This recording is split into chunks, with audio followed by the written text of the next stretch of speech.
Tanzania education system. Before independence, it was known as Tanganyika. It has three separate education systems, one for Europeans, one for Asians, and one for Africans. It was during the time of colonialism. So after universal primary education, that is 50% of school-age children were still denied of education by early 1970s. The universal primary education was emphasized during Musoma Declaration of 1974 as a way of transforming rural society and agriculture, from which it was acknowledged as a vast majority of the Tanzania population will drive their livelihood. And this is during what you call Musoma Revolution that was done by J.K. Nyerere, our first president. However, it was not effective until 1995 when education system reforms was introduced in Tanzania. Generally, as we have different educational system here, in Tanzania, we have formal education system and training system, which is involving 2 years in pre-primary education, and this is for the age of 5 to 6 years old. And the second is 7 years primary school, which is involving 7 to 13 years old children. But also we have 4 years in low secondary school, whereby it's an ordinary level, whereby it is between 14 and 17 years old children. We have 2 years in upper secondary school, which is, we call it high school, and it's between the age of 18 and 19. And we have 3 years plus in college or university, and this is between the age of 20 and 24. Education system has got various methodology in Tanzania, which is involving pre-primary school, primary school, secondary school, teacher education, whereby people will go to be trained as teachers, to teach in high school, to teach in universities, and even to teach in primary and pre-primary education and kindergarten.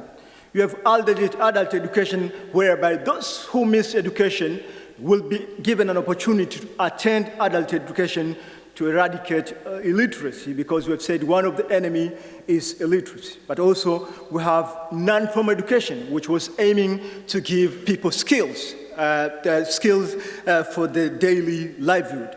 Another one is technical education, whereby we have skills. People are given technical and vocational education, whereby people will get skills to manufacture things like masonry,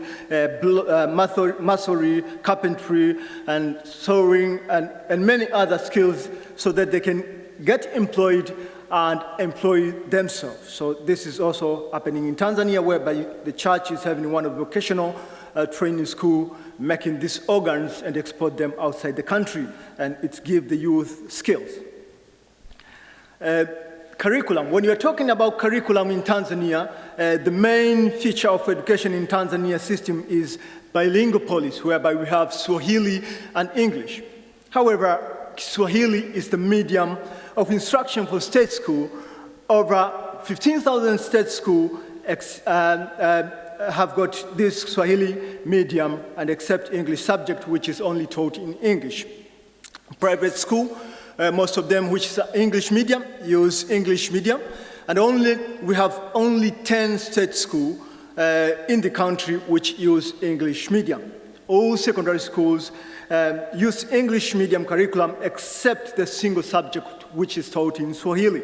So these two curricula make it difficult transition for over 90% children who learn Swahili during their primary school, make it so difficult for them to achieve their secondary school education.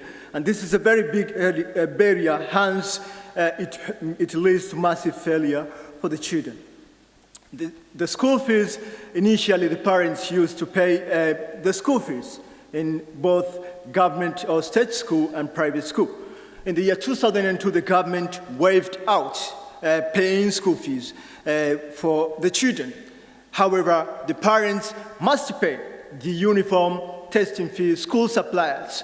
So it was like a thing on a paper, but still operating. The tuition fees increased enrollment from 4.8 million children in 2002 to about 8.4 million in 2008. So the fees was a big barrier. It was a very big barrier in terms of enrollment.